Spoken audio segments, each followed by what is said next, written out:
तरफ तो पहलगाम, पूरे श्रीनगर में, जम्मू कश्मीर में कुछ दहशतगर्द दहशत पैदा करना चाहते हैं। मेरे साथ यहाँ पर सईद खान भाई हैं, हमारी बहन रजिया बहन है, फातिमा बहन है। ये देखो यहाँ कपालभाति, अनुलोम विलोम और शीर्षासन करने में लगे, और इस संकल्प के साथ कि हमारे मजहब अलग हो सकते, हमारे पूर्वज अलग नहीं हो सकते। हमारी संस्कृति, हमारी सभ्यता एक है, मूल संस्कृति, मूल प्रकृति, हमारा डीएनए एक है, हमारे मूल पूर्वज एक, और उन पूर्वजों का ज्ञान है ये योग। और कितना बढ़िया शीर्षासन कर रहे हैं इन्होंने। अपना हेपेटाइटिस ठीक किया है, अपना हेपेटाइटिस ठीक किया है। हमारी रजिया बेगम ने जो है अपना अस्थमा ठीक किया, और ये हमारी बेटी तो योग से ही धरती पर अवतरित हुई है, फातिमा। तो ये शीर्षासन, और ये तो शीर्षासन के साथ साथ सईद भाई और क्या क्या करते हो तुम? और इस शीर्षासन में पद्मासन लगाते हैं। लो क्या बात है? ये तो बड़ा अजब गजब संयोग है। जोरदार अभिनंदन है भाई।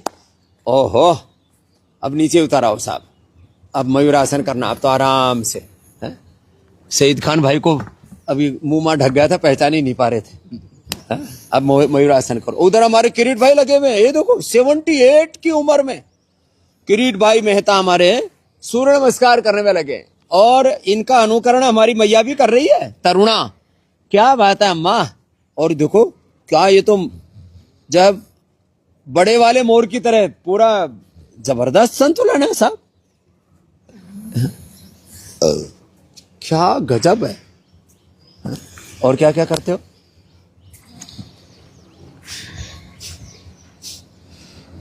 मंडूक आसन, योग मुद्रासन, पद्मासन।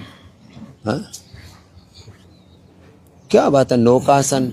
अब तो नैया पार लग गई सईद भाई जी। जब से करने लगा बीमारी खत्म। बैठो, बीमारी खत्म। बटरफ्लाई करो। क्या क्या बीमारी खत्म कर ली? अरे सबसे बड़ी तो थी हेपेटाइटिस, उसकी वजह से शुगर हुई। शुगर दवा खाते खाते शुगर हुई। शुगर के बाद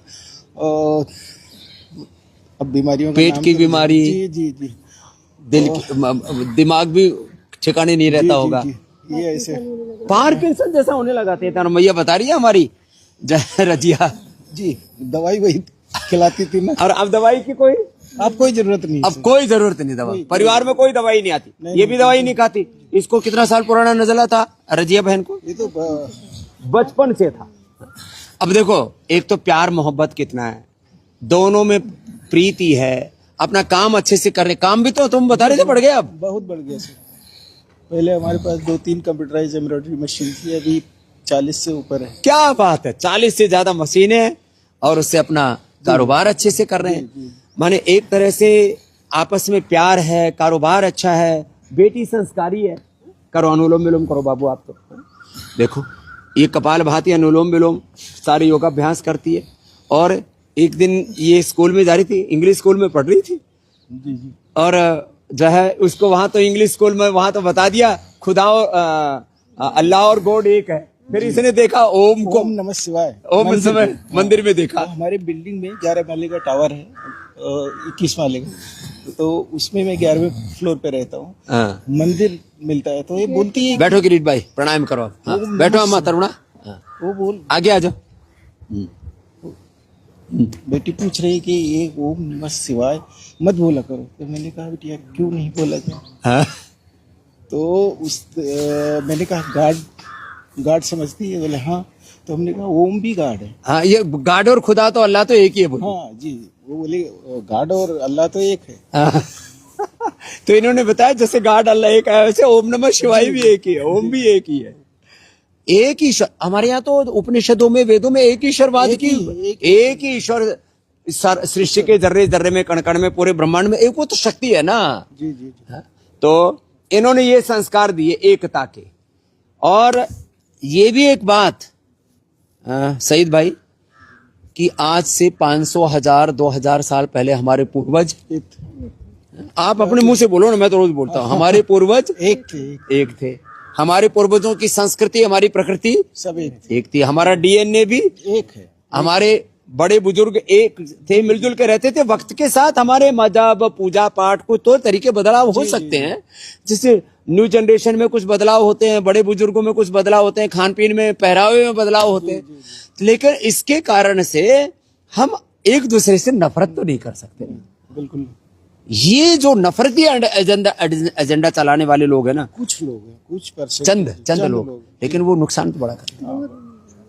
वो सबका नुकसान कर रहे हैं। इधर आ, ये चश्मा उठा देख उधर से। ये जो है ना हमारी बहन फातिमा जो है, ये इसके भी दिल में ना बड़ी चोट पहुंचती है जब तुम ये देखती हो कि लोग जो है इस्लाम के नाम पर, कुरान के नाम पर, मुसलमान के नाम पर जब ये आतंक फैलाते हैं, जैसे अभी तुरंत की घटना पहलगाम में जो हुआ, ये जो आतंक फैलाते हैं, आप क्या कहोगे?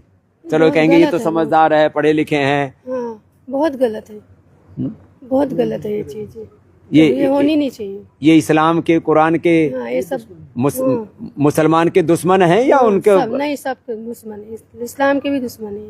हाँ। हमारे कुरान में है ही नहीं है। ये अब बताओ, ये कुरान की चादर ओढ़ करके, मुसलमान और जो है इस्लाम का लिबास ओढ़ करके, और जो है वो एक दहशतगर्दी फैलाने में लगे। ऐसा योगी जीवन हो जाए ना सबका, तो पूरे हिंदुस्तान में कोई झगड़ा, कोई फसाद, कोई घृणा, कोई नफरत, कोई हिंसा, कोई क्रूरता मतलब ही नहीं। तन भी स्वस्थ, मन भी स्वस्थ, जीवन भी स्वस्थ, और अपने इंसान सुकून से सब प्रकार से सुखी, कारोबार भी अच्छा, व्यापार भी अच्छा, परिवार भी अच्छा। योग जोड़ता है, योग करेंगे सब ठीक हो जाएगा। योग जोड़ता है। तुमको इतना प्रेम कैसे होगा मेरे से, हैं मेरे भाई? मैं इसलिए थोड़ा सा इसलिए कह रहा हूँ इन बातों को कि कुछ लोग तो हमेशा ही नफरत का एजेंडा चलाते रहते हैं। जी। अब तो हाँ। मैं जिस गांव में पैदा हुआ, केमूपुर तो जिला रायबरेली, तहसील सलोन, तो तुम रायबरेली से थे पहले, फिर उधर मुंबई चले गए? मुंबई 20 करीब 45 साल हो गए। काम के लिए चले गए? जी जी। पढ़ाई खत्म किया तो मुंबई आ गया। पढ़ाई क्या किया आपने? पढ़ाई मैंने 12वीं तक किया है, लेकिन 12वीं तक मैंने संस्कृत नहीं छोड़ी। क्या बात है, संस्कृत भी पढ़े? ये पढ़ने से ना देखो कितना अच्छा होता है, जब संस्कृत पढ़ ली तो अपनी संस्कृति के मूल तत्वों से जुड़ जी गए। जी जी जी। प्रॉब्लम वही है कि लेकिन आपके तो पूर्वजों में वो सुभाष चंद्र बोस की फौज में भी तो रहे। हाँ, हमारे दादाजी आजादी की जंग में स्वेच्छा से गए, स्वेच्छा से उनके गए। पास सब कुछ था। बड़े जमींदार थे। जमींदार थे, जमींदार जमीन किसान कल भी परेशान था, आज भी परेशान है, जमींदार भी परेशान है। लेकिन दादाजी गए आजादी स्वेच्छा से, आजादी जी, जंग। ये वाला जो हिंदुस्तान है ना, ये देश को बचाएगा। तो इसलिए मैंने आज कहा, आतंकवाद के इस पूरे जहरीला वातावरण जो कश्मीर से लेकर के हर गांव, गली, मोहल्ला, मंदिर, मस्जिद में जो खून खराबा करना चाहते हैं आतंकवादी लोग, आतंकवाद के बीच में हमने ये योगवाद के, अध्यात्मवाद के, राष्ट्रवाद के आज आपको स्वर यहाँ से सुनाए। और ये तो जो है बहुत ही विवेकी हमारे मुसलमान, मैं कहता हूँ विवेकी, समझदार मुसलमान चाहिए, समझदार इंसान चाहिए। और वो समझदारी, वो जिम्मेदारी योग से, अध्यात्म से, ध्यान से आती है, और उसी समझदारी, जिम्मेदारी को इन्होंने अपने अगली पीढ़ी को दे दिया। ये हमारी सबसे छोटी योगिनी बेटी है फातिमा। बेटा, तेरे को क्या संस्कार दिया माता पिता ने, बता, आज सबको बता। रजिया बेगम ने, सईद खान ने तुझे क्या संस्कार दिया? बचपन से सिखाया गया है कि गॉड, अल्लाह, भगवान सब एक ही है। हाँ। खाली यहाँ पे दुनिया में सबने नाम अलग अलग कर दिए, बाकी नाम अलग अलग कर दिए, तत्व एक है। तत्व एक है। और जो है ये बिटिया योग करती है जी, सुबह 5 बजे से डेली पापा बचपन से उठाते हैं। बचपन से उठाते हैं, सूर्य नमस्कार भी कराते हैं। हाँ जी। कुछ लोग तो बहकाते हैं, सूर्य नमस्कार कर दो कि मजहब बदल जाएगा। तेरा मजहब तो बदला नहीं। कुछ नहीं होता है। और कितनी प्यारी गुड़िया है ना, जैसे कहते हैं ना, अंग्रेजी में एक शब्द होता है क्यूट सी, है ना? और इसमें इतनी सौम्यता है, इतनी दिव्यता है, जिसको हमारे यहाँ श्रीमद् भगवत गीता में दैवी संपदा या सात्विकता कहते हैं। ऐसे प्यारे बच्चे हैं आपके। तो ये जो आपको अपने माता पिता से कल्चर मिला है, ये संस्कार मिले हैं, ये जो संस्कृति मिली है, ये जो सद्भावना मिली है, और जीवन में अपना कर्म ही अपना धर्म है। बेटा देखो, आपके पिता ने कर्म किए, पहले 1-2 मशीन थे, आज 40 मशीन हो गई, कल को 100 भी हो जाएंगी। और कल को अब तुम तो और ज्यादा पढ़ लिख लियो, हाँ, और तुम्हारे सामने ज्यादा बड़ी अपॉर्चुनिटी है।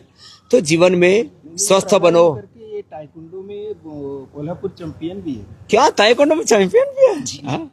हाँ, देखने में सौम्य प्रकृति की है, अंदर से मजबूत है हमारी बेटी। तो स्वस्थ बनो, समृद्ध बनो, स्वस्थ बनो, फिजिकली, मेंटली, इमोशनली स्वस्थ बनो, समृद्ध बनो और संगठित रहो। तब भारत की एकता, अखंडता और संप्रभुता को कोई आंच न आएगी। और फिर इन आतंकवादियों को सबक सिखाएंगे।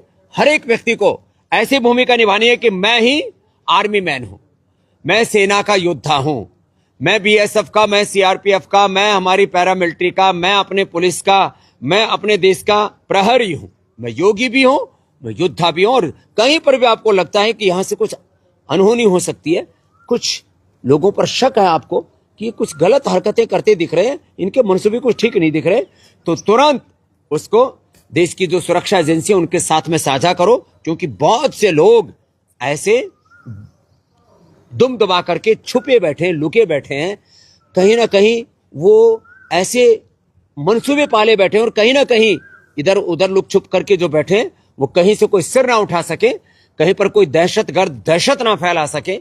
ये मात्र बात कोई मुंबई की, दिल्ली की नहीं है, पूरे देश में ऐसे लोग छुपे बैठे हैं। और वो जो है अलग अलग जो राष्ट्रीय एकता के जो हमारे प्रतीक हैं उन पर हमला, आक्रमण करके और देश की एकता, संप्रभुता, अखंडता को तो छिन्न भिन्न करना चाहते हैं। उन सबको हमें मिलजुल करके जवाब देना होगा। और हम एक हैं, हमारा राष्ट्र धर्म एक है, हमारा राष्ट्र ध्वज एक है, हमारा संविधान एक है। एक अखंड राष्ट्र के नाते हम सबको मिलजुल करके रहना है। आज का यही संदेश है। और जिन्होंने अपने अपनों को गवाया, जिन्होंने जाने गवाई हैं, उन दिवंगत आत्माओं के लिए प्रभु के चरणों में हम प्रार्थना करते हैं। और ऐसे किसी भी प्रकार की अनहोनी से हम देश को हमेशा हमेशा के लिए बचा सकें, ऐसे भी पूरे देश में प्रभु शौर्य भरे, ये भी प्रभु के चरणों में, उस खुदा अल्लाह ऑलमाइटी गॉड भगवान के चरणों में हम याचना करते हैं। ओम राष्ट्राय स्वाहा, ओम भारत माता की जय, वंदे मातरम, हिंदुस्तान जिंदाबाद। जिंदाबाद।